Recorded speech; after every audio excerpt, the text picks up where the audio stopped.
siyaseti boyunca ya da Venezuela boyunca aydı bilersin. Näme sorun bolsa aydın, bolmasa Venezuela boyunca öz pikirini aydın. Eger de Venezuela'da 3 saatda çalışma bolanmasa Türkmenistan'da neçe saatda çalışma bolur? Şona aydın. Men Fransa'da yerleşen, Fransa'da çıkış eden Türkmenistan boyunca köp çıkışlarıma men kanalıma gidip görüm. Murat Kurbanov deyip kanal vardır. Şo yerde men näme mesul bolan, näme işler edip görüm. Hem informasiya var, kıyın olmadan şoňa ýygyňda terdim. Siz haýatda öwletde özüňiz burgaply. Ýadyňa ne? Venezuela meselesi bize näme ýakyn. Sebäbi Venezuela'da o ýerde de ýank adat metbuatlar kyn, aktivistler ýydarlanýar, opozisiýa ýydarlanýar, basylýar, korrupsiýa iň ýokary ýerde baýlyk Türkmenistan'ın bağlı ýaly iň dünýäde uly newit ýagny künjekler var, newit zapas rezerwler var. Şo ýerde şol halk gowy ýaşamaly bolýan türkmenler ýaly garyplykda ýaşaýar. Näme sebäbi? Ýol boşdy, diktator ýol boşdy, basyp alyp halk ynap, sesleri oglap, özüni prezident edip, ýani keyp edip ýör. Şoň üçin Venezuela'nın meselesi gaty misal. Men pikirimçe Türkmenistan'da biz bir 10 sanada kalman meseleni çözürüz. Gaty çalt ýagdaýda şonuň üçin şu zatlar ýöne bir ýeňişler, şu zatlar boljak ýeňişler. Şu şansymyzdan biz gidirmeliler. Egerde bir aýten riske goýan adamlar eýdýän beýdýän diýse, biz riskler etmiyoruz. Öňden men size öňüm aýdyp gelýän biz oğlun içinde aýda 150 adama gowrak Türkmenler ölýär, gitýär, gidýär, ýani kesel bolup ölýär, awariýa düşýär, daşurtda dokumentsiz ýörep, ol bir kriminal nimelerin ýani toruna düşýär. O ýerde bir ýerde dokument alınmayan urşy ýerilýär, garar içinde doğun garnaşy ýani kösünüp ölýär, ýa-da wagtyny çağadan serpilmese öl daşyny oda çağat kesellep kynçylyk görýär, ýa-da ýollar erwet şu rejim öz eşeklerine, pişiklerine, atlarına köş kurman ýollar olmalydyň welaýetlaryň arasynda onu aýda bir diýmedim diýende 15 adam ölmedi. Daşy Aşgabat ýoluna. Yani men aýdyşyma görä çaknyşyma görä diýete 150 adam diňe şu rejimin alyp barýan siýasat ýasatyna ölýär. Biz diýmek, biz oğlun içinde. Häzir biz turup öňe gideli 150 adam ölmedi. Bilemok mümkin menem ölerim. Ýöne 150 adamlar ölmezdi. Biz ölüp duruşum 150 adam. Ondan biz eýam riski gidip ýörüz. Täze bir risk alyp egerde meseleni çözsek, şu 150 adam inni ölmeýär. Elbetde her dadyň saýty bolar bir ölür bir 5-10 adam. Ýöne 150 ölmeýär. 5-10 adamam ýani şertler zatlar döretsin Türkmenistana gelýär. Kösenme eýem bir näçe kösenşler ýok bolup gidýär. Şoň üçin bize hökman demokratik ýol gerek, hökman halkyň hökümet dolandyrışı gerek. Konstitusiýanyň bizim konstitusiýamyzyň şoňky günne bizim konstitusiýamyzyň esatyna 3-nji maddaň esatyna ýekete Türkmenistan dolup berýän organ türkmen halkydyr. Şoň esatyna biz ýörmeli. Ertaret hoş geldiniz. Salam aleyküm.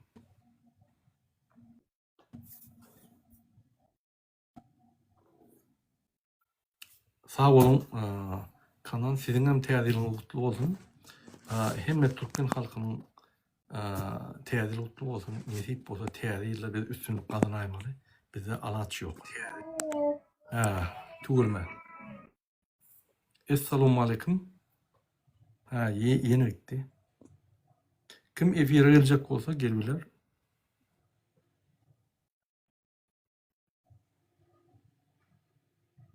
Sen ne ayıp beklediyiniz? Venezuela'nın ýagdaýy, häzir Iran'da bir topar ütköçükler bolup başlady. Onu ne ayıp beklediyiniz? Hökmen bir ýanky çalışma bolanyny döwlet ýurt bir 3-4 güne bir hepde hawosa giyýär. Hawos diýmegem bir uly bir neme dat diýär. ulu bir nähili demkem. O boljak zatlar bir ulu bir betbakçylykda hawos 3 gün, 5 gün, 6 gün ýagny bir hökümet ýykylyp başga bir wagtdan hökümet ýolbaşy bolup gidýär. Ine şol ýa-ni perihodny ýagny çalışma wagty açyk hawos bolýar. Onuň bilenem döwlet ýyklanok, onuň bilenem ýa-ni banditizm galanok ýa onuň bilen ölümler köpelenok, onuň bilen bir hiç nime zat ýok, ol bolmaly. Bir zatdan garadan ağa eşek bolsaň, sen şol ýaly ters çalışmalar etmeli bolýar.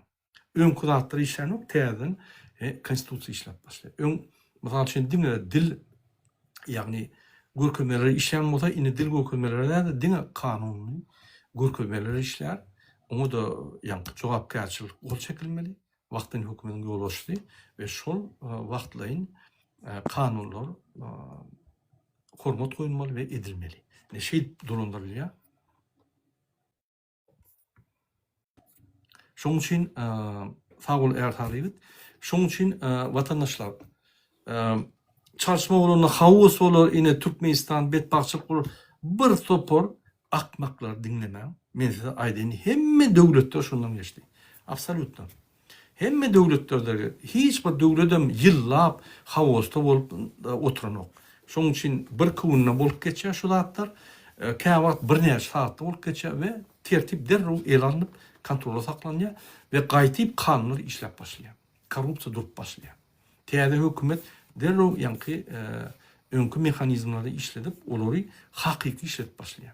O mysal üçin migrasiýaň başlary işe gelip men täze dwijeniýa açdym. Näil halky talap, täzeden talamaly, täze bir skema tapdym diýip bolmady da, şoraýan zatlar bolmady, gaýtyp derrew şirketler açmaly, öz halkyna gitjekler gidibiler, geljekler gelibiler, derrew pasportlar çalışmaly, birinji gün etmeli ony. Derrew valyutany berkitmeli, birinji günden kursuny mellep, giýje gün çalışýar etmeli. Türkmen halkyna derrew hemme mümkinçilikleri birinji günden açyp başlamaly. Elbette birinji bir näçe gün daşywdyň adamlaryny kontrol etmeli. Rossiya öz spesnazyny urup bilýär, şpionlaryny urup bilýär. Ine o zatlar kontrol etmeli. Ýöne Türkmen halkyny degişler o zatlar.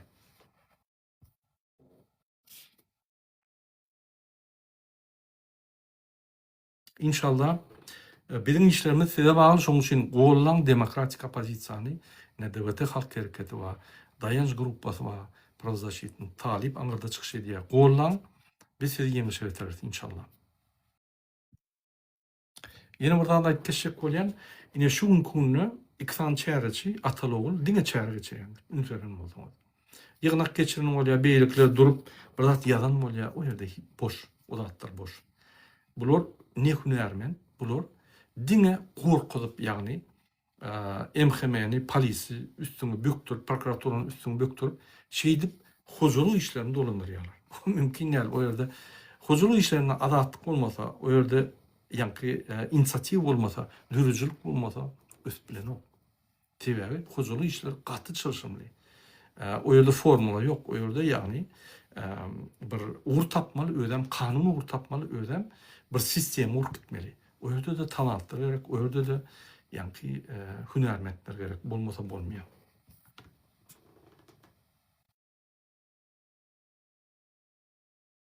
Assalamu alaikum Bibi Hacı, Begli. Hoş geldiniz. Kim efire gelecek bolsa men ini çağırýan, gelin.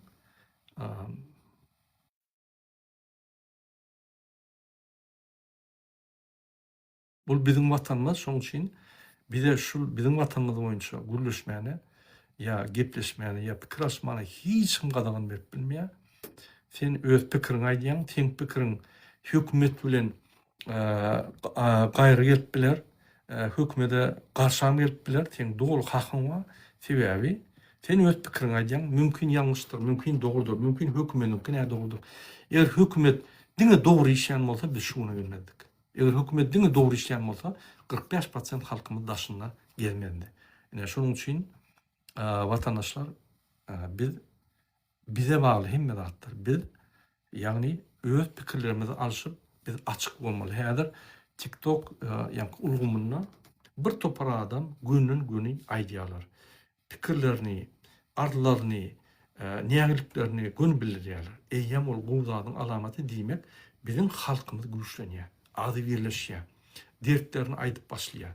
Ýa dertlerini aýtmasaň, imsim geçseň, halkyň sesi eşdilenok, diňe diktatyň sesi eşdilýär. Bütün dünýäde gyzy, atasy, ogly gezip bütün dünýäde ýa-ni bayrak baryny, golla baryny alýarlar, te halkdan ses çykanok. Eger halkyň sesi çyksa, onu bütün dünýä halk golýar. Inanyň Trump şeýle diýdi. Häzir Iranda çalşmalar bolýar. Egerde halky bir atyp başga zat etse biz içine girýäs diýip. Halk gollar diýip. Ine şurýaly Türkmenistanam bolar. Egerde biz öňe çykanda bizi ýa atyp başlasalar ýa gynap başlasalar, günden gün Trump'a haş edip, ýa senatorlara hemmetine haş edip bizi galdyrar olary. Olur gelip içine ýa-ni öýler, arrest eder, diktator.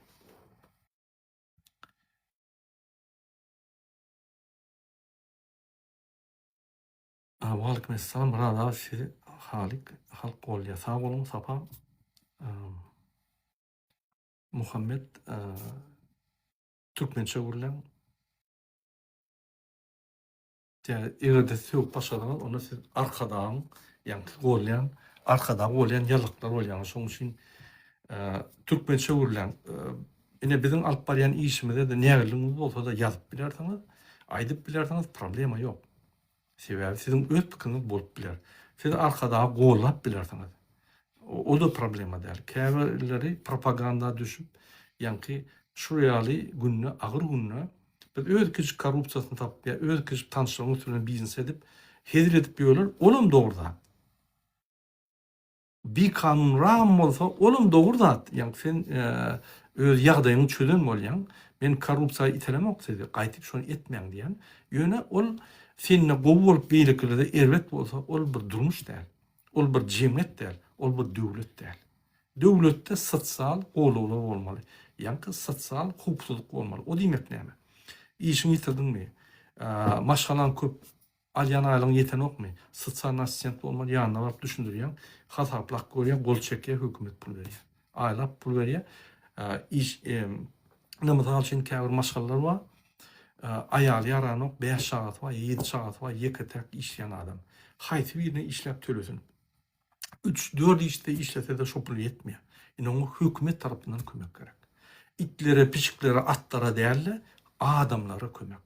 Ondan pul alsa itler, pişikler, atlar, sıçanlar onu berip bolar. Ýöne birinji dünýäde we hökümetde adamlar. Adamlar üçin etdikmi? Ondan haýwanlar. Haýwanlar üçin etdikmi? Ondan ýa-ni ekologiýa, tehnologiýa hemme zatlar. Şoň üçin birinji bilen biz adamlar seretmeli. Şu neçeli Türkmen halkyna soňky ýyllar, 70 ýyllar Rossiýa öýtdi seretdi. Ýöne 34 ýyllar şul diktatorlar halka sereden.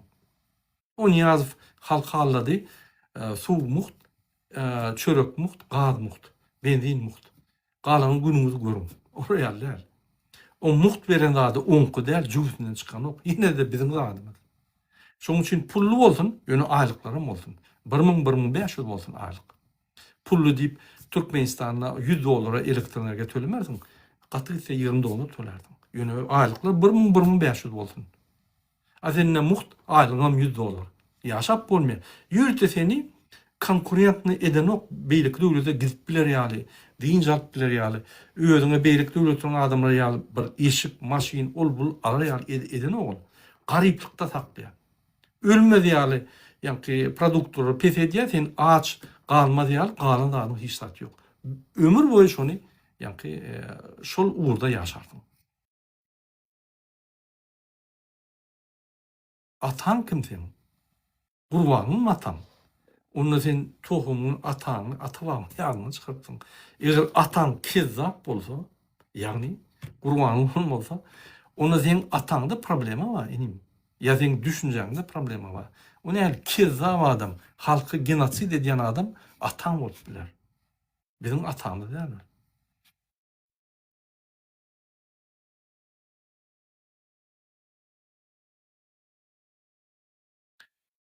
Şoň üçin atamyz, arkadağımız, kimin arkadağı boldy? Ine Gurbany Berdimuhammedow arkada bolup kime kömek etdi? Näçe türkmenler öldü? Bir gezek binamız söz alıp öňe çykyp men öz gynanjymy bildirýän, ine şu maşgala, ine kömek diýip han aýt gördümi? Ozon kim ol arkadagy? Bir ýerde ors ölse, büyüküp çykyp şoň arkadagy bolýar. Gollap, gynanç bildirip, Yaponiýada ya başga bir döwletlerde bir öläýse büyüküp çykyp gynanjyny bildirip, haty urup, ofitsialna hereket edip, ýa-ni kömek urudýar. Öz halkymyz, çağlarymyz aç kalıp ölýän bolsa, hiç nimesem yok. Näçe adam TikTok'ta men ýagdaýym agyr, men invalid tutup vurup öldürýär. Türkmen han arkadagy. Şu invalidin arkadagy ýokmy ya? Ol arkadagy diňe ýa-ni bir näçe adam arkadagy. Onu aýdym arkadagy däl, bir näçe adamyň arkadagy. Aýdym onu şeýle. Näme siz hakykatdan açýaňyz? Ýana dogrymy? Aýdym hani. Ýazyn kommentariýada. Men ýa-ni nime Muhammed arkadagy Muhammede üýlenýän gelin efire bize düşündürün beni. Size ýa-ni iyi berýän ýürüte приглашение gelin. Haýyş. Düşündürün bizi. Ine bizem gowurul sen arkadaňy. Düşündürün şu näme etdi halka. Näme şip arkada diýil. Han näme etdi arkada bolur ýaly. Han bize düşündürdünmi? Ine men Muhammede iyi berýän ýürüte приглашение gel düşündür. Ine men mysal üçin Türkmenistanyň içinde däl. Men bilemok, göremok diýerler. Günne jaňlar gelýär, günne halkymyz ýazyp berýär. Düşündürýär, jaň edýär, aglap aýdýar ýagdaýyny, kömek sorýar. Mümkin şu zatlar arkada bilýänler. Tryýek çekip, gitara çalyp, saz çalyp, artistler bilen keyip çekip, mümkin wagtam ýokdur. Onu da düşünýän. Şoň üçin gelin düşündürün bir de. Näme şip beýle bolýar, näme şip arkada bolýan bolsa, şu zatlary görenok, men arkada däl, men şu zatlary görýän, ol arkada bolup şu zatlary görenok. Ol Türkmenistanyň içinde, men daşynda. Biz daşynda Fransada oturup görýär, bilýär, o bolsa bilenok. Hani düşündürme. Eger şonu düşündürip bilseň, menim arkada olaýyn.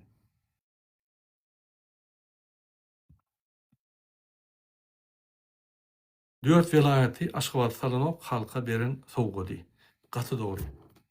Diňe ollal. Näil akmak bolmaly, ak maşynyň başga maşyn bolanok diýip. Onu sen karar çykarmady. Bar dünýäde ýa maşyn çykarýan zawodlara diňe ak maşyn çykaryň diýip ýa karar bermeliler. O nähersin? Bütün dünýäde dürli renkli maşynlar bolanýarlar, sen Türkmenistanyny ulunturak. Näme sebäpli? Sen kelläňde problemi barmy? Näme sebäpli? Ya sen psihmi? Gara bolsa gorkup başlap özüň açjak bolýan, halkdan gorkup. Näme? Ine şu zady Muhammed düşündürmän näme ak maşynlar Türkmenistana näme beýleki maşynlary Aşgabatda salanyp. Näme vilayetlerden adamlar Aşgabatda salanyp. Ine arkadagy diýen kim arkadagy? Ine vilayetde ýaşaýan adamyň arkadagy dälmi şonu? Dälme olur salmaýan bolsa. Näme adam saýlýar? Näme kakadan ýagny Beherden eçeli Türkmen galan Türkmenler. O näme olur ýaly? Ýa-ni Türkmenler beller ýaly. O näme? Ilmyň ýa-ni adamlary hatap edýän ganlaryny barlap, nime diýen doktormy? Şu ýaly bilgisi barmy ka? O näme beýleki adamlar Türkmenistan topugyny saklap gelip ölüp gelen adamlar, ata-babalarymyz Türkmen däl ekenler. Mar vilayatynyň adamlary şöldäki ýa jaýlanan mazarlykda görgülerin cesetleri yatan adamlar, mar üçin, mar vilayat üçin görüşüp, uruşup ölen adamlar, onu Türkmen däl ekenler. Onu olar Türkmen däl bolanmasa, onu o ýerleri sen saklamaly, onu aýtmaly. Men ýa-ni nimen ve Beherden eçeldi, men şoň prezidenti, şo Türkmenler, men şo Türkmeniň prezidenti, men galan kakadan Beherden eçeldi Türkmeniň prezidenti, men galan ýerleriň prezidenti däl aýtmalylar sen. Beýlekler Türkmenler, sen Türkmenistanyň prezidenti. Türkmeniň prezidenti bolan. Näme beýle diýär? Sen arkadaň. Turkmenspol, Malt mesela. Иншаллах, увидимся в Туркменистане. Готовьтесь. Мы сейчас работаем над этим. Обязательно увидимся в Туркменистане. Men şu aýdýanlarym bilen kim ırdalaşdy plus koyun, kim pikir ne doğru diýse, onu yazın ne doğru diýip. Ýagny kakadan behirden çel türkmenler menem Türkmenistanyň prezidenti diýmek sen kakadan behirden çel adamyň prezidenti da beýlekiniň prezidenti däl sen. Sen beýlekir salaň o Moskwada. Beýlekir hata meden ok. Onu beýlek adamlar näpişden arkada diýmeli. Sen onuň arkada däl. Özüň aýdyp dursun. Şu ýerde bir zat bolsa, ýigirlerini gidip Maryla aýtmadyk zat ýok. Ýiginin gulağyndan tutup suwda çekip näpişi görkezem ok telewizionyada. Ine men ýiginiň işini gördüm diýip. Şulan bagyşlama soradyp diýip näpişi edem ok sen diýmek sen marlaryň arkadagy, lewaplaryň arkadagy, Balkanyň arkadagy, sen Daşowyň arkadagy, hatda ahylyň arkadagy, kakadan behirden çeli. A beýlek adamlar näme? Tejini çeli oğulur. Ol behirden aňarty, behirden aňarty. Bu tarapy gumun nemelerini näme? Olar olaň prezident dämden ya olaň ýa arkada milli lider dämden. Şu ýaly gara bir samsyklyk, akmaklyk öňe sürilýär, ýarlyklar bilen gowulanýar. Onuň biziň döwletimiz masar bolýar bütün dünýäde. Şondan şon. Bu otlar gelse diýmek biz dogry işleýär. Şoň üçin ine hormatly illeşler, Gurbanulyň golýan emhemeler bu otlar gelýär. Ýa-ni şolaň komandasynyň pulunu tutanlar ýa öýleri şeýdip halka garşy görüşýärler. Olar näme diýär? Rejim saklap gelýänler de. Şolar saklap gelýär. Eger şolar bolmadyk bolsa, ýamaýardyk. Gurbanulyň interdary. Miss Prinsessa hoş geldiňiz. YouTube hoş geldiň. Serdar hoş geldiň. Muhammed Ali hoş gördük. Muhammed Ali töweleme her wagt aktiv. Ine şol botlar hatda öz adlaryny hem ýazmýar. Ýani sabaçky oýa boýa. Bu özlerini identifikasiýa etdirýän sebäbi jogapkärçilikden gaçýarlar. Ýöne Türkmenistanyň içinde bular Hana Sultan.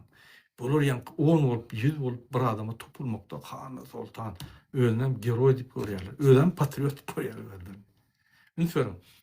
Jellati, zalimi, zalimçiliği, zulümçiliği, kezzapçılığı gorap saklayan adamlar öýleri biz patriot, biz ine Türkmenistany gorya saklaýar. Sen Türkmenistany goran, Türkmenistan görgüli 45% daşyny halkyň. Öz günü doğdun görýär, içindekilerin arzu edýär Türkmenistan terk edip gitmýäni. Sen diktator bolýar, umum adam arkada. Halkyň içinde başgaça diýerler onuň adyna. Sen şonu görýän, sen patriotyň ýanyna da baramok, sen patriotum däl. Düýbünem.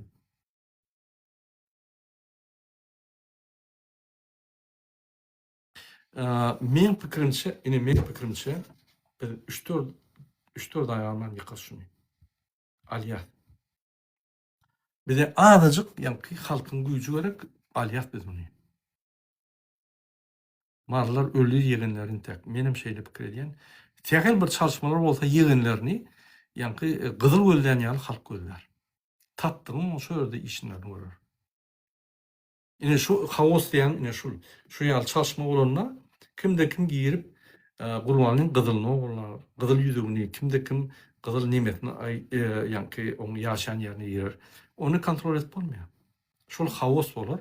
Sen halk şeýle bir ýa-ni nägeligini gyzyp gelýär, onu saklap bolmaýar halk. Şeýle köşüşdiremeden köşüşdirip bolmaýar. Beýlek ýygyny zorlarmy, gururmy, näme sen saklajak? O gahar şeýle bir sen hemmerde bolup bilmezdiň, saklajak bol. Şoň üçin şo hawaslar bolar. Ýöne bu halk öz halkyna, ýa-ni başga bir adama şikayet etirmez. Diňe şu tohumy öýdärler. Bu tohumam anynyň bir gylym üstünde dogul. Ýykylsa ýykylyp bermeli. Häzir ne diýip bolsa görelany Amerikan ýa-ni. Ine şeýle ýa-ni öz pikirlerini diýip bizde o efire girip terediyen 16 adam kanunları efire giymen terediyen. Paylaşın videonu kıyın görmem. Halk katınları Murat Urbanov kim bilen gürlösen yurtun çıkyan çıkacak diye. Yurtdan çıkmalı. Ine men şu mesajı bu düşündürecek. Häzir yurda girmeli, çıkmalı. Ya ölüşler bolýar. Biz şoňa taýin bolmaly. Inni biz ýanky finalda şoň üçin hiç zatdan gorkmaly, nimetmeli. Biz ine Muhammed Awul'in organlara çıkışları, şolary ýanky ýüzlenişleri edep, olary da düşünýär ýöne. Inni şu gılın üstüne de bizni soňky finalda da kansal etmeli. Inni täzeli geçti, inni halkymyz diňe öňürtmeli. Bizem halkymyza hemme uğurları ökölmeli. Biz şolara motivasiýa bermeli ve nesip bolsa beýle hökümeti işenlerde düşündirmeli. Çalışmalar durup boldy. Ine geleninde göre kyn görmän men häzir aýry nefir etjek bolýan siziň bilen ýanky Iranyň meselesi boýunça. Iranyň meselesi boýunça bir topor şo ýerde ölgüşler geçip dur, bir topor şo ýerde hadiseler bolup geçip dur. Onu sizden gowy düşünýän ýok türkmen halkynyň içinde. Ýa siz informasiýa alyp sagatma-sagat, münt ýerlak gelýäňiz. Şoň üçin biz siziň pikiriňizde daýanýas. Aýdyň Muhammed Ağa näme bolup geçer Iran'da? Murada savol çağıran için ve de Murada İran'ın ýagdaýy 47 ýyl bäri İran'ın hükümeti öz halkyna azar baryn berdi. İran'ın halkynyň pulunu diňe biderek niyetlere hayırlanıp diňe şu şiyeler dünýäň ýüzüne gallyryp şolara yararlandırıp şu Arap devletlerinin içinde öz toporlarını döredip şu Arap devletlerine şu gün vermedi şu İran'ın hükümeti. Ona deregen öz halkı ondan kösenip başladı. Öz içinde de şu dini hükümet deyip halka şu hemme taraftan azar verip başladı. Şu hicab deyip barda tuttu. Ay şu Makbarda şu hükümet. Öz karşıdaşlarını öldürdü, kırdı. Neçe milyon şu an İran'da daşarı yurtta yaşap öyle. Ne hükümetin içindekile de şu korrupsiya bilen mara hemme korrupsiyanarla bir proseste hükümet yol başçılarına geldi. Hükümet dolandırıp otururlar hemmesi milyar pul orlar. Murada şun anırtı versi yok da.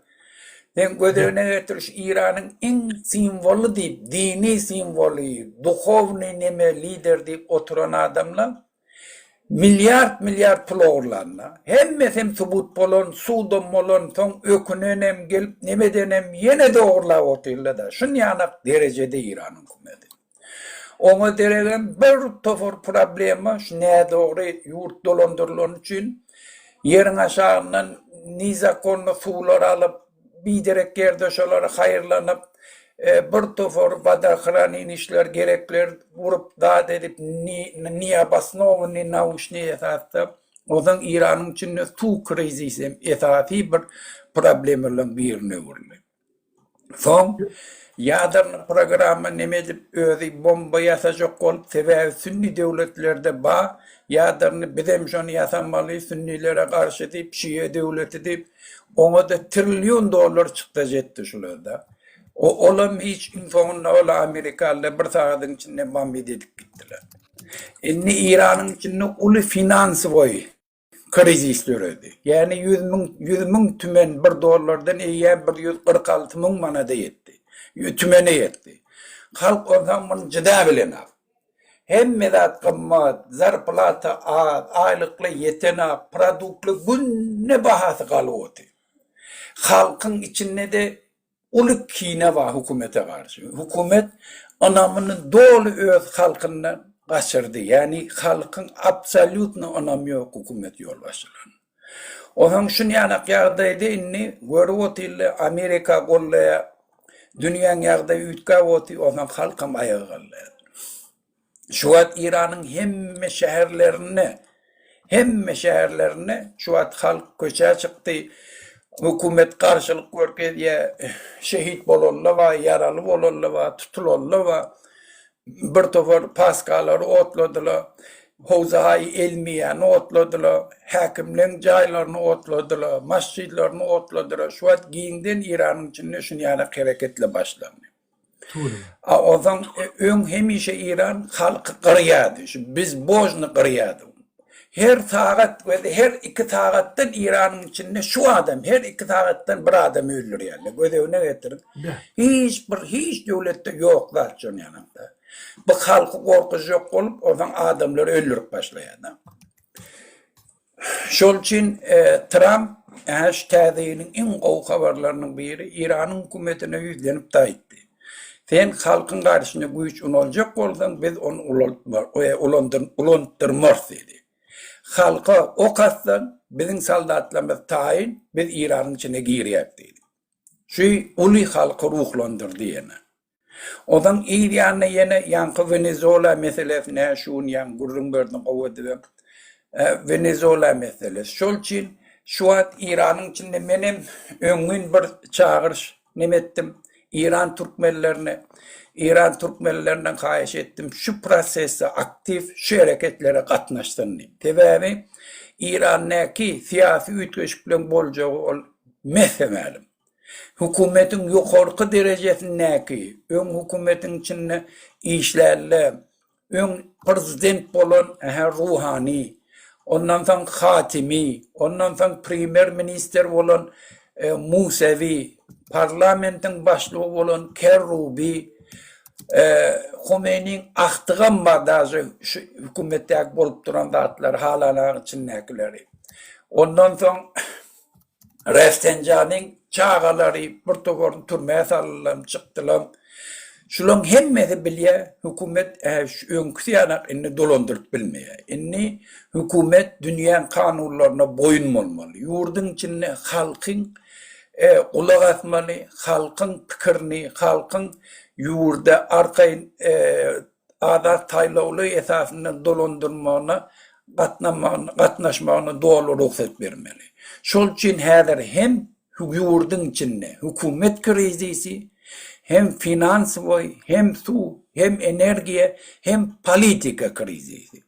Şu sebepten inni best develim İran'ın içinde ütkeşiklik borcuk. Şol için men Türkmenlere yüzlen çıkış edelim. Şundan ibarettir ki siz hükmen şuna aktif katnaşın.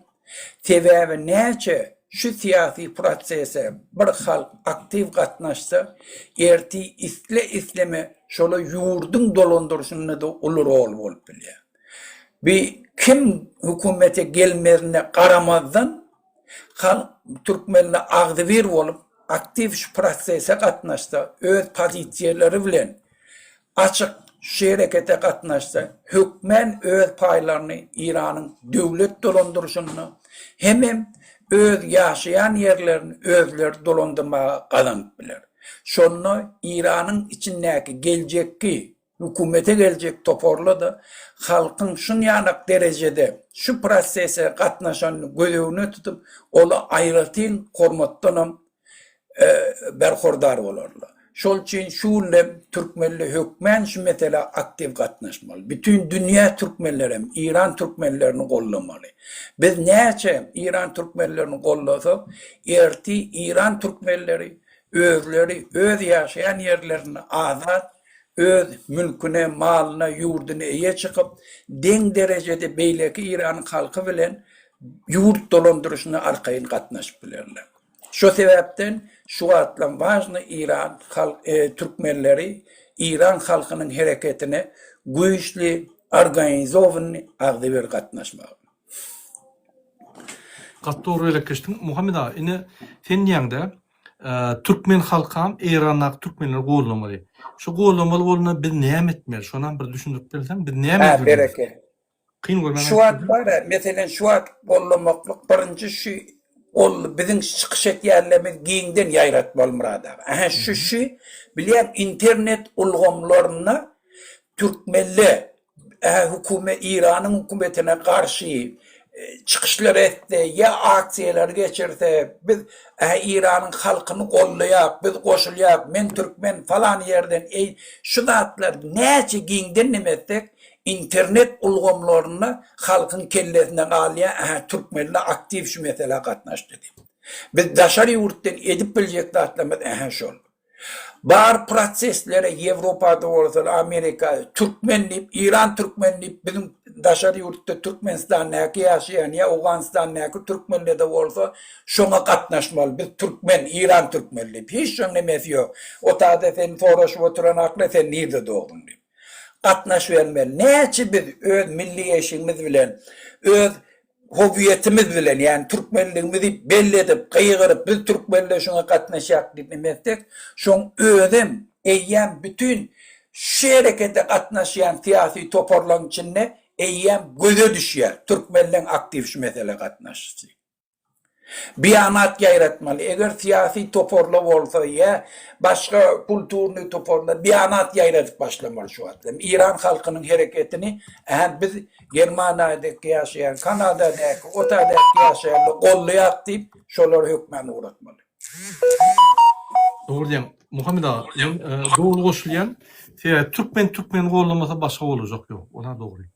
Onun için yine benim demokratik opozisyon adından yine Muhammed ağa da demokratik opozisyon vekili men yali.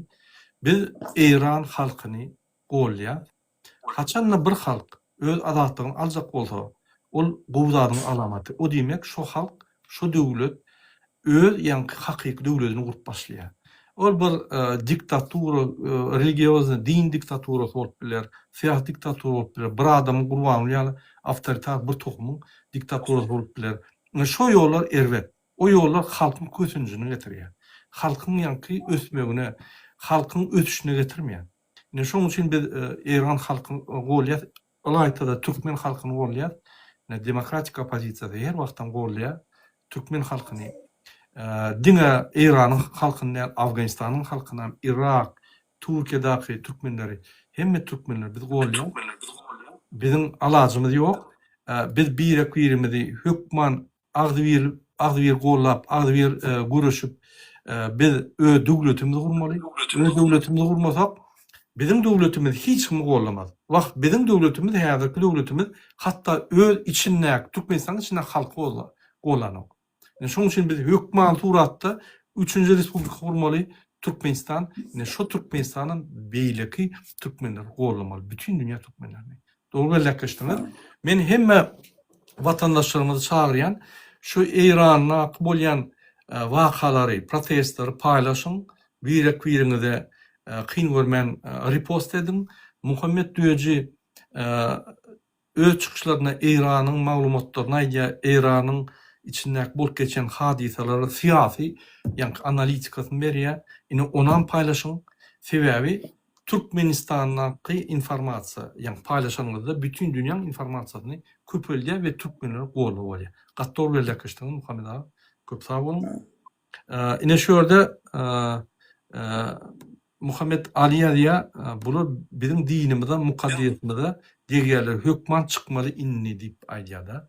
Muhammed ağa, şu Türkmenistan'daki din meselesini neyli bir düşündürseniz, yani siz din taraftan menden katı öňüden, siz yani okan din uğruna Türkmenistan'daki şunkunu hükümetin dine olan garaşını, dine karşı görüşünü bir din yolunu doğru eləyəm ya ne doğru eləyəm şundan bir anıqlap berseniz dinleyiciler. Ve Murada men birinci esası belirleyecek zaten şu İran'da da bir 47 yılın tecrübesi da dini hükümet olacak oldular. Şariat esasına yurtta adaleti getirecek oldular. Halkım şuna ağırlanı. Şunem köşede afurlar tutup vuruyorlar. Dini medreseleri yakyarlar. Ve de şu hal. Öğlerde de anamma. Hem mesela Müslümançılıktan çıkan ağam. Yöne şu hükümet dine yanaşıp başlasa karadan başka da şuna gelmiyor. Ervetçilikten başka da gelmiyor. Türkmenistan dindar adamdan korkuyor. Ve de dindar adamdan korkuyor. Görürüm olan kıyanette. Ondan sonra bir tofar haramzada ahullarım, mollalar, imamlarım dini öz befidine olacak oluyor. Şu iki zat. Bire dindardan korkuyor. Sebebi hakiki Hudaya ananayan adam, imanlı adam. Onu teorineki adalatsızlığı biparvay bolup bilmeye. Onu Hudaýdan başga zatdan gorkmaya. Hakykata aýtmaly bolýarlar. Şol üçin Türkmenistanyň hökümeti ganym düşmany prinsipli adamlara, imanly adamlara, hakyky musulman adamlara. Olara derek, olara vurup, yenjip, azar berýär, ganym özüni düşman bilýär. İkinci tarapdanam lojny İslam ýaýratjak bolýar. Ruhnamany mescitlerde okuyan ahulları, mollaları şula musulman deyip halka ödürleyecek bolýar. Öz nemesini dolandırmak, nemesini yeňleşdirjek bolup ahullyň, mollalyň üstü bilen bir tügür propagandalary ýöretýär.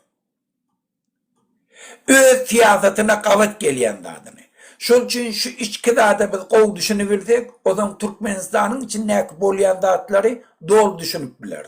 Meselen şu atlam halka azyk bilen üpçün edip bilen, aýlyk berip bilen, ykdysady krizisde, finansiwy krizisde ozan dini paniýaty bilen täze ýyl musulmanlaryň ýylyda onu bellemeklik kafirlanky diýip şondan haýyrlanyp ahullary, mollary vaz ettirýär.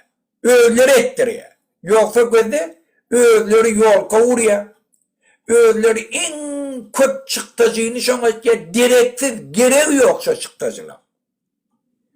Gaýtym dünýäde biz ähnekke dini döwletde diýip görkezjek bolup propaganda üçin ozam tagat 7'de de çyralaryny öçürüp şu tapmaran adamlaram kowulap. Görýär näil 200'li biz prinsipni dişovi prostitutkala. Şu tarafta Türkmenistan'na dini anlayan adamlar özünü düşman bilýär. Hakiki anlayan adamlar özünü düşman bilýär. Şu taraftan men Türkmenistan'la hemme musulmanlara yüzlenecek bolýan. Birinciden şu mescidin imamı deyip hükümet taraftan bellenýän adam ola hakiki musulman dädir. Ola Hudaýy ananýan adam dädir. Hudaýy ananýan adam, imanı bar adam, ol adalatlygyň garşyna gitýändir. Haçanam bir ahun gelip hemme günäni halkda görüp hükümetiň etýän adalatlygyny görmese ol yanlış dikme mollalardır. KGB mollalardır. Şun kun Türkmenistan'ın 90% halkının betbahtçılığı içindeki bar haramlık diýeli büýdürgünçülüklerin hemmesi gelip çıkýan yeri hükümet bizim halkımızın baylygyny ogurlayan üçin. Ýurdy normalny dolandırıp bilmeýän üçin. Ýurdun içinde işin ýoklugy üçin. Ýurtda halk hakiki eýeti bolan daýharlara yerleri bermeýänligi üçin. Hükümetin içindäki işleyen adamlara yeter yetmez aýlyk töleýänligi üçin. Sen şu meseleni ayırmasan halka sen arasda gel, ogurlama falan etme diýmäge hiç bir ahunyň dili barmaly. Sen birinciden hükümeti mecbur et şu zatları çözsün, o zaman kalan 10% var mesligine haramlık etýär. Olara wagtyny ediber. Şunu etmeyen beýtýärli, olan hemmesi KGB'de terbiye alan ahully mollalardır. Olan hiç gaýdam imanly dädir. Olgun bir molla gyýgyr boty, Sovet döwrüne diýe, olu ateistten bolsa diýe, hakiki musulmançylygy ýöreden şola diýe. O diýe, utanmany şonu gelip ekranına şonu diýe. Bu aýtjak bolýanym, bizde KGB özüni degişli mollary terbiyeledi. Hakiki yürekten ananýan musulmanlardan gorkýar, olary türmäge batýar. Olary işden goýýar, olara azar berýär. Tutup takkanlaryny sıyırdyryp, öz ýallaryny oturup domuzun etini aragışdyrýar. Bir şu akla geljek zatmyş. Ay nemede Muhammed ağam? Ýadyňyzda bolsa moğollar birinji şu taksistler ýanky nemeler boldular moğollar. Men ýadymda da. Men Bezmenden neme Aşgabatdan Bezmenden atny ýadymda. Oňa taksistler öýe bir moğla çağırdım. Şu taksis gelýär. Sen näme edip ýörsiň bärde diýdim. Ay meniň moğla diýär. Taksis yalla jabada. Haçandan näme moğla? Ay meniň moğla bolum diýär. Ine dogry aýtsam Muhammed ağa gaty dogry belläp geçdiňiz. Rejim egerde bir adam bir uğurdan hünärmentlik bolsun din tarapdan öňe gidip akıllı bolup daşyna adam üýşüp başladygy derrew ýanky rejime hop göredi. Egerde bir adam azat sözler aýdyp başlasa, ýanky öz pikirini aýdyp başlasa rejime hop göredi. Sen dindar bol, sen hünärment bol, sen beýlek bol. Şu rejim şeýle bir vertikal hökümet urdy, diňe şonu öwmek, şu öwmekden gyra çyksaň seneyem ýanky rejime garşy, seneyem watan dönügi, watana garşy, arkadağa garşy, ýanky korrupsiýon tohuma garşy, çüýrük tohuma garşy diýip seni ýanky ýygyňdan emheme polis alýar. Ananym, egerde sen hakyky dinçi bolsaň, sen ýanky meçide baryp arkyn ýanky din etmeli, hiç bir problem bolmaly. O ýerde ýanky din kitaplary okumaly, o ýerde prezidentiň mi ýa-da arkadaň kitaplary ýa ruhnama okumaly. Onu aýtsaň bir ýerde üstüne ularlar dinçiler. Şok bolarlar. Men ene bärde dinçiler bar. Men ýanymda Muhammed ağa häzir edin bir 3-4 tane oglun din mektepde molim bolup ýörlerdi. Hem men işleri hem molim bolýar. Şeýle bir arsa adamlar şular firmany taşlap gidämeli. Bir köpüň elleme durur ödem aly üçin söz berdigi boldy. Üstünde Allah bar. Şol arsa olanlar. Agent olup işler menne ýagny agent security, ajan security diýilýär. Olam şeýle. Bir ýere belledinmi? Men kawak 4'te var yani. Yürüyte şunu barlayın. Hey, daşından seyrediyen şu robot ýaly aylanıp yani kontrol edip açıp yapıp kontrol edip gidiyor. Yanına var talamışdan salamu aleyküm var ya daha dedi ya. Şeýle var arası adamlar. Şeýle var beğenetin gelýär. Şu ýaly adamlar bilen işleýär. Ine dinçiler. Häzirki günde Türkmenistanyna ýanky moğollar zatlar dinç kalmadı. Ine Göktöpüň moğlasy. Göktöpü meçidin moğlasy. Jip edip ber. Niýeden jymasyn? Bular how ýanky sadaka gelýän pullar paýlaşýarlar. O pullar sadaka senki der. Bular aranda paýlaşýar. Ödem uruşýar. Ýanky men ýanky gonamçylyga berilýän sadaka pullary şolar kime düşmeli şoň ýanky uruş edip dur. Bir masarçylyk. Bolmaly ýa-da. Ine gynasam şeýle. Men häzir bir zat okap bereýin, ýalňy informasiýa admina taşapdylar, döwletiň adminine terip. General prokuror, ýanky Amerikan general prokurory, ine Nicolas Maduro we onuň aýalyna Первая lady Venezuela Silvia Flores'a, onuň ogluny Venezuelaň lider Nicolas Maduro'ň ogluny MVD ministrine, ex-ministrine Ramon Rodriguez Chachi'na, ministr justitsiýa Diosdado Cabello Rondon'a ýagny jenaýat iş berilýär. Следствияň ýanky jenaýat işiň gözlemigine görä olar näme etdiler? Получали взятки и долю от наркотрафика, обеспечили охрану маршрутов. Ягни narkotrafikten dolü etdiler ve narkotrafikin ýanky marşrutlaryny goradylar. Şunky günde Türkmenistanda şu bolup dur. Ýegeni gidip Afganistandan maşinleri getirýär, ferketler saklamalar, hiçleri saklamalar, olam Gurbanlyň kontroluna. Ine birinji ýanky jenaýat ýanky işi Gurbanlyň şonu edýär, şolum şonu edýär. Awa ikinji organizowali и прикрывали поставки сотен и тысяч тонн кокаина. Ine Gurbanly Kerk aeroportundan Venezuela narkotiklary ýürüte daşýar. Näme Kerk aeroport urdy? Ýürüte şo ýerden Afganistandan gelýän nemen Türkmenistanyň içine aýlaman günnün günü Venezuela akydyp ýanky Amerikan bazarlaryna narkotikler satmana. Afganistandan янки трафик идет. Перевозили наркотики самолетами, кораблями и контейнерами. Ine men aytışım. Samolyotly, konteynerlam geçirýärler. Bir de maglumatlar var. Ine Gurbanly Berdimuhamedov edýän işleri. Перевозили наркотики, используя дипломатические паспорта, президентские ангары и военные аэродромы. Ine Gurbanlyň edýän zady. VIP'ni ulanýar, diplomatlaryň üstüne narkotikler daşýar. yankı VIP pasportları ulanıp yeğenlerine verip yeğenleri daşırdı gidip narkotrafiki kontrol ediyorlar. Yine. Дипломатический. Diplomatik pasportları. Finansiyel terörist деньгами и оружием. Şular öz pulları bilen Putin'e pul verip teröristleri yani Ukrayna çöldürüp yine terörizmi bunu go'layalar. Yine Gurbanlin ve Ferda Berdimuhamedov'un cinayetleri. Участвовали в заговорах с применением тяжелого вооружения. Yine bu neden oklar sebebi neytralni devlet deyip Putin'in arkasına izleniyorlar. Отдавали приказы о похищении, убийстве и насилием руками вооруженных группировок. Yine Abdullah'ın yankı oğlak kayıttılar. Alişer oğlak kayıttılar. Beylik aktivistler oğlak kayıttılar.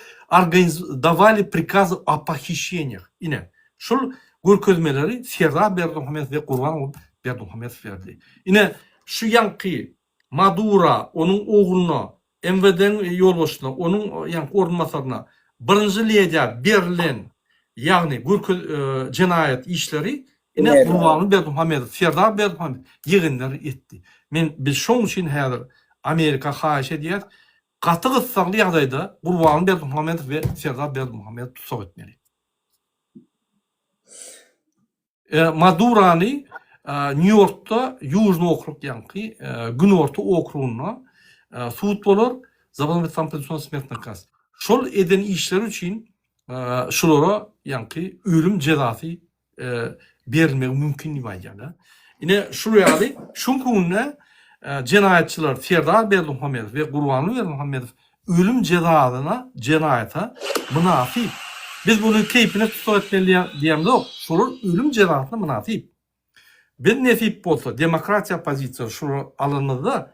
Şunun hemme işleri, hemme konstitusiyanın bodonlarını, çalışanlarını konstitusiyanı hiç kimden soraman, referandum geçirmeyen, konstitusiyada şobur vavatta konstitusiyanın bolup Berdimuhamedov, Kurban Berdimuhamedov hem prezident hem halk masadının yolbaşçısı bolup oturduğuna hakkı yok. Konstitusiyada yazılgıdı. Bir vaqtda iki tane vazifani dolandırmana hiç mi hakkı yok deyip yine şunu dolandırdı. Sebebi kanun çıkarıcı organ, avtonom, ayrıtin organ yerine dolandırış organ yani prezident ve onun kabinet ministri ayrıtin organ ve kadet ayrıtin organ. Bir adam iki yerde bolup bilmeyen hakkı yok. Bolmasa yani balans yani hükümetlerin balansı itti. Bu olsa günü hiç kim etmen konstitusiya tüy kurup edip diyor şunu. Etti şunu. Dine şunun için ölüm cezasına şu yani cinayetlendirmeli Kurban Berdimuhamedov. Men öňüme aýdyp gelýän Kurban Berdimuhamedov ýaly cinayetçi kezzap Türkmenistanyň bütün tarihinde bolup görenok. Niyaz eger 4-5 milyard oğurlan bolsa, bu 200 milyarddan gowrak pul oğurlady. Muhammed ağa, şoňa komentary beriljek mi? Murad ağa, sen biraz nimet ýeň, günahyny ýeňlitýän. Berdimuhamedovlar. Murad, men mana hiç arzu edemek men Amerikalı tutup alıp gitsin. Amerikalı tutup alıp gitse ola yedil eder otayının türmelerini. Otayının türmelerini hemme atmabulara, normalni yaşamağa. Yöne Berdimuhamedov dağı bizim halkımız bir islede, bir joğun ayağı kaldı, bunu tutup Türkmenistan'ı ehleke suud etmeli. Şonda halkın şulara bolan kahar gazavını öz gözleri bilen gördüler. Koy bütün gelecekle de bilsin ondan hükümet yol başçısına gelecekle de halkın kahar gazavına düştüğün neyin bolyarlığını. Onu olşol Kaddafi ne ettiler? Bu şun halk eğer özü tutsa ondan görer ola neyme ederlerini şun ne bilip kalar. Biz neyme zat ediptir o bu dünyada göreyen halkın kahar gazavını yerler. Karnaşlarım bilerler. Şimdi men şun Maduro hakkında açık olayan vatandaşlar şu bir uli ütköşüklük dünyanın yüzünde. Soňky 70 ýylyň içinde şun ýanak waka ören az. Bir diktatory başga bir döwlet gije saat 1-2 minutda barıp 3-20 minutda da çıkarıp tutup alıp gaýtdylar. Şu waka şun bolupdy. Şu demokratik prinsipliň hiç gaýsynda da gabat gelene. Yöne Amerika devletim dünyanın en özen demokratiyasının başlığı yani prezidentim şu zadi şu metede hayırlanını. Şunu hemen anlatayım. Şu birinci anlatayan zadi Putin'in dünyanın bar düzgünlerini esirmeni eden ettiliğini edip gören için İran hükümetinin hiç dünyanın düzgününü göz altına almanı, gödek bolup eden ettiliğini regionuna etken için Türkmenistan yanak devletle sayılı geçirmeni böyle hiç kim katlaştırmanı öz oğlunu getirip bir bay yurdun eyes edip de bar baylığını oğurlap oturmağı bu o taraftan ortaya SNG devletleri gelip şu tada ağda taylı geçti. 98% halk şunu kolladı deyip bütün dünya cemiyetlerinin fikirlerini eskirmeni şunu prezident edip resmiyete tanımakları bir zatı dünya cemiyetçiliğine anlattı. Oğlum şundan ibaret ki diktatörlüğü bilen yağı dünyanın düzgünlerini bozayan diktatörlüğü bilen hürmet bilen parakatçılık bilen onları demokratik prensiplerine boyun edip bulmaya onu yalan söyleye ağlaya dünya düzgünlerini bozuyarla öz halkını kısıyarla ve beyleki demokratik devletlerin düzgünlerini şikayet yetirirler. Ve şunun din malı vakti geldi. Onu Biden'in prensipleri bilen vaaz edip, nasihat edip, yönetine biyanat yayratmağa çeklenip, hiçtat edip olmuyor. Şol için onun strukturası işlana. Hemen bilyendirsiniz, Allah Murat hemişe çıkışını ait ya, yo bile bilye hiçtat eden aktı kıyır ya. Hava bile bilye, prensip, demokratik prensipler bilen hiçtat edip olanak, başka çare yok, onu da düzgünleri bozuyor. İnne Trump, şu düzgünleri, şolun öz prensipleri bilen yerine getirecek oluyor.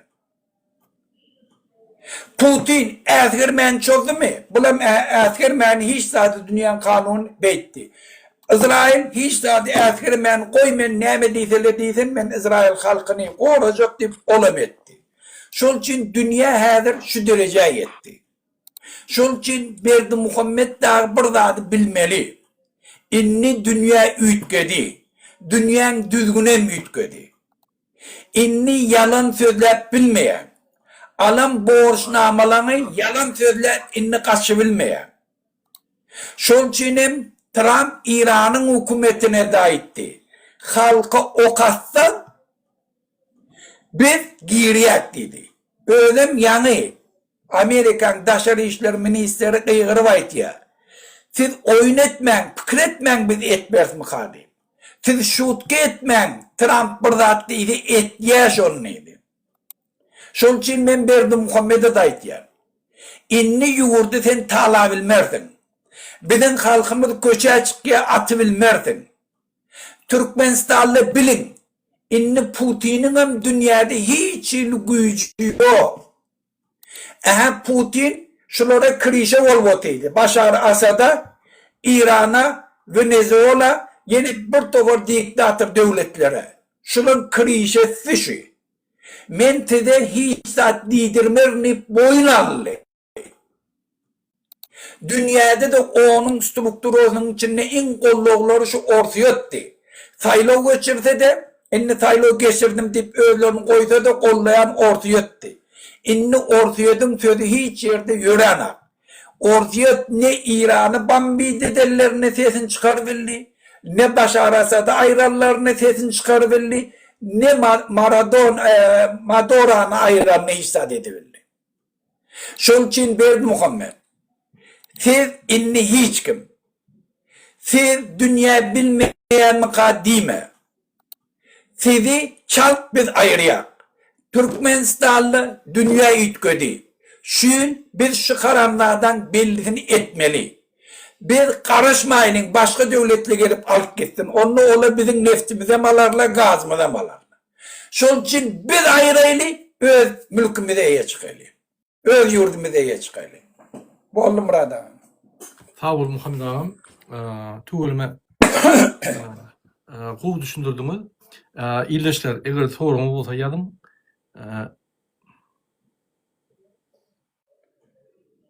Mak maşenik diye. Ay bular mak maşenik, bular gilden başka accountdan gelip neme diýenler. Bular emhema adamlar. Şular gorkanok mu erti jogap bermeli bol eden işlerine. Men geň görýän şurýaly akmaklar. Hormatly illeşler, ine ýalňyja betside ýanky Maduranyň ýagdaýyny düşündirdik YouTube'da we YouTube'dan soň men size düşündirdim. Muhammed ağa gowy size manily eýranlyk bolup geçen ýani hadiseler, protestler düşündirdi. Bize öz ýolumyz demokratik ýolumyz bolmaly. Ol ýol beýlik demokratik döwletlerden ütköşük däl. O niýazyň aýdyşýaly maliýaly halkymma biz öz ýolumyz bar diýip bizi ýanky feodal durmuşa akitdi.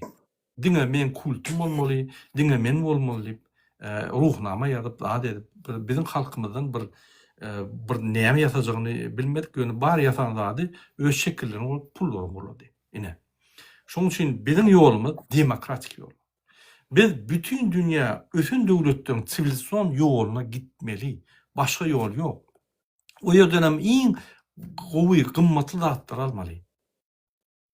Bizim däp pesturumyza gelýän, bizim ýanky ýaşaşymyza, bizim alyp barýan ata-babalarymızdan gelýän, ýagny bizim manily durmuşymyza diň gelýän zatlar almaly. Olam demokratik prinsipler. Adam haklary, itsenik gyýyr, ýaşyr, ene ýa-da itsenik adam gowşok güýçli haklary bolmaly. O haklaram o geçip polismi, emheme ýa başga adam bolmaly.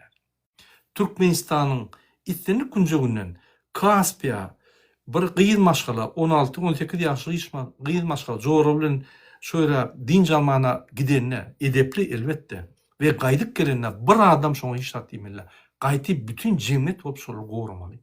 Öňkü zamanlar näil hökümet hasaplanýardy. Näil hökümetiň roli, hökümetiň güýji hasaplanýardy. Haçanda şu hökümetiň dolandyrýan ýerinden bir gün jökden şaý sepli, gyzylly, çaýynly bir aýal maşgala beýlek günjegine arkyn geçip bilýän bolsa, oňa ýolda hiç kim azar bermeýän bolsa, onu şol döwlet, şu hökümet, şu ýerde adalet we şu ýerde hökümet bar diýip hasaplanýardy. Häzir Türkmenistanyň olýanlar köçeden çykdyran oklara. Özem kim?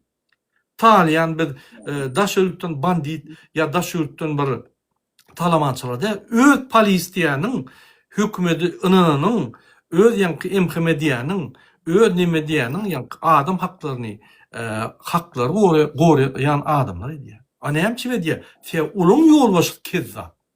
Şunu etdirýär şunu. Adamlaryň kellesi galmasyn diýip serdaryň şu ýanky sözleri bar. Her dadadan kellesini aldırman. Sizden konstitusiýany sorajak bolmaz. Şu sözleri aýdany eýýän basmaly biz. Gulugundan tutup jenaýat çek basmaly. Sen bir topar şahyatçylar bar. Polisler ýa tutup başlatan aýdar, ay bize näme edil Murad ağa? Ine bize aýtdy şu adam diýip barmak dikerler. Şahyatçy bolarlar. Biz Serdar Berdimuhammedow basmaly. Gurrun näme etmeliler. Men öňüme aýdyp gelýän şu iki san ataly ogul we gyýdy eýýäm eden işler boýunça jenaýat işi ölüm bolmaly. Men bulary ölüm islämok. Olar öýler etdiler şolar. Öýler şoreýal kanunlar bolup şoňa geldiler. Şurýaly. Muhammed ağa, bizim bir 25 minutdan YouTube'da çıkışımız var ikimizin. Men size sylkany urutdum. Şoň üçin wagt ýetirmäli, efiri ýapalyn. Men taýýar efir etmek üçin bir topar material gökülmeli. Ne material göküjek bolsaňyz maňa ýewen, men ýanky çykyşda bolýar. Hawa açýar 20 minutdan efir hökman açýar. Hakykat ýoly Allahjan çykşyk gaty begenýän basym ağaly ataly ogully. Data belli, häzir finishni primoy. Häzir diňe öňe gitmeli. DVT, Muhammed ağa, demokratik opozisiýa hemme güýjüni taşlar. Sizem öz watanymyza namart bolmaň. Biz hemmemiz gaýratly, bize şuna salanlar var, bir gaýratlar biz şoň gulugyny tutup bütün dünýä görkezmeli. Türkmen halkyny tündürmeli. Murada sen yani bir nime aýtdyň, ýokardan buyruk berdiler bize falan polisiýa aýdyr diýdiň de. Şonu Azatlyk Radiosi birinji şu ýylyň başlanma birinji gününe ýylyň jemi diýip bir neme goýdy. Şonu açyk aýtýar we de diye inni aşağıdaky yani hökümetin aşağıdaky ýolbaşçyly häkimler zatly halk bilen eýýem gepleşige geçdili eýýem aýdyp barýarlar we biziň hem hiç elimizden gelene ýokardakylar aýtýar, şu ýokardan buyruk bolýar, ýoksa biz biýdar şundan diýip aýtýar diýär. We de şunun manasyny hökümet spasoply diýär ýurt dolandyrmaga. Hemme kişi biýdar şulardan. Şoň üçin biz porseti bir moment döretmeli, bir momentin içinde şu karamdağdalarından diýmeli. Günde şu Madora diýeni yarım saatin içinde aldılar. Yarım saatin içinde. Öyle var. Yatıyı kaşıp kayıttılar. Vatandaşlar. Bunların hiç gücü yok. Yalandan şu 2 saat sonra önce ay kıyıkçı edip bizi tayin, bizim hem meladımız tayin eyle beyle deyip kıyırıp gördüler. Hiç de edibilesi yok. Şol için bana bir Türkmenistan'a absolutni hiç onlara bilen denecek olmam. Bunu hiç kim kovurenar. Şunu bir adam var, hormat koyan adam dünya yüzünde tapmardım. Şol için bu karamlardan belli hiç zaten çekinmem vatandaş. Dinesedim ayağa almanız kaldı. Bollana. Gatda ordayan Muhammed Ağa hormatly ileşler ananın. Sehilçe adam alsa şunu kaçıya. Sehilçe adam. Yine gatda oraya mene de şu neme informasiya var. Yani köşk Oğuzhan köşk toplumuna yatıp duruyorlar, korkuyorlar. Hava doğru şol yani hakikat yolu hava şon ýerde gatda oraya bize de informasiya var. Men aýdýan sözlerimi kabinet ministriniň içindäkiler aýdýar. Şuraya marada diýerler diýip. Şuraya diýär diýip. Şonuň ýanky suwtnamasy var. Şonuň üçin biz şolary diňe şol aýdan söz üçin adamyň kelle salmasyn diýip. Özü konstitusiýa eline goýup, Gurhany eline goýup söz berdi. Men halkyň aladysyny etjek, giýje unizm edip halk gorajak diýip ödem. Şo wagtda ýagny şonu aýdýar. Şonuň üçin biz şolary jenaýda çekmeli. Biz öz günämizi nesilleriň öňünde, öz enatalamaň öňünde, öz ata-babalaryň öňünde ýuwjak bolsak, biz şolary bara öldürmän, diýiri tutup, gaçyp ýetişmeli ýaly tutup jenaýda çekip bütün dünýä görkezmeli. Onda Türkmen halkyny silalar. Ananyň agdy bir bolup çykyp polis, emheme hemmemiz goşulyp şunu tutmaly. Başgalaçy ýok. Şunun boljak bir 2-3 tane adam var. Olum ýagny aýal işini ýep gaç giderler. Ananyň. Biz hökman çykmaly. Şoň üçin efir ýapýar. Hemmeňe de köp sag bolun. Birinji gruppa invalid 11 bolup barıp belseler gorkýanlygyny barıp ýatany. Gatda ordaýan. İnşallah hemme eden jenaýatlar açylar we adamlar ýani jenaýat eden adamlar jogap bererler. Sebäbi biz adalatly durmuş kurjak bolsak, adalet döwlet kurjak bolsak, hökman suratda adalatly gormaly. Eger de bir adam arda ýatsa, hökman şoň ardasy seredilmeli we şu ýerde jenaýatçy bolsa jogap bermeli. Durmuş şeýle. Murada adaletli döwlet kurjak bolsaň 100 ýyl gerek bolýar diýýärler. Ýalan gurulýar. Adalet döwlet kurjak bolsaň 5 ýyl galan gurup bolýar. 2-3 ýyl gurup bolýar. Hökümete bagly. Eger de biz halka hyzmat etjek, arasa adamlary, paýhasly adamlar saýlap bilsek, şolar ýola goýar. Olar satyn alyp bolmaz. Olar dakansa gider, olar döwlet meşgulüne, döwletiň halkyny pikir edip östürürler. Ine şoň gününe hökümetde işleyen döwlet meşgulüne öňe serdiýän adam ýok. Hemmesi ýallak. Bu toran ýallak. Mümkin mecburdur, men günäläm yok. Ýöne şoň gününe edýän işleri ýallaklyk we diňe rejimi gollamak. Şolary saklap gelýär. Gynansagan. Bu arada biz köp gurrun ederiz. Burada talygyň efirine de bar gaýdaýyn kynursa. Hükman bara talygyň efirinde men häzir çykyş bar. Häzir Eran'a bolup geçen zatlar boýunça biz halkymyza düşündirmeli. Bizim maksadymyz halkymyzy syýasat tarapdan östürmek. Cemiyet tarapdan, siyasat tarapdan hemme bolup geçen zatlara näme reaksiýa bermeli, näme zatlar düýpli düşündirmeli. Ine bizim siyasat çökmünde borcumuz. Muhammed Ağa'nın menin borcum sebebi siyasat yol başlary. Şoň üçin biz aktif olanları, blogerleri, aktif uğraşanları hükman gorlamaly, hükman barat nesip bolsa, ben talip goýan alyp barşyny özüni edepli bir gowja bolan, arysy bolan biz hükman gorlar. Hükman barat inşallah. Bu hemmemizin awat bolsun indik gepleşikler çelli 15 minutdan çykyş bardyr YouTube'da kyn görmän gelin. Ondan soň men ýene de efire giren ýa-ni TikTok'a. Men TikTok kanalymy paylaşyň, kyn görmän, abone bolun. Biz pul üçin işlemdik, biz ýa-ni halka informasiýa ýetirmek üçin, halky östürmek üçin, halkyň indi gözüne açylmaz, gözü öňüm açyk. Ýöne halkyň dünýä garaşyny dogry tarapy urutdurmak üçin. Gynasam şuň kunna bizim herimiz özüçe akıllı adam. Ýöne agdy birleşip, agdy bir jemgyýetleşip bilemez ok sebäbi jemgyýet bilimlerimiz ýok. Şonu östürmeli. Hoş sag bolun, indik gepleşiklere çelli.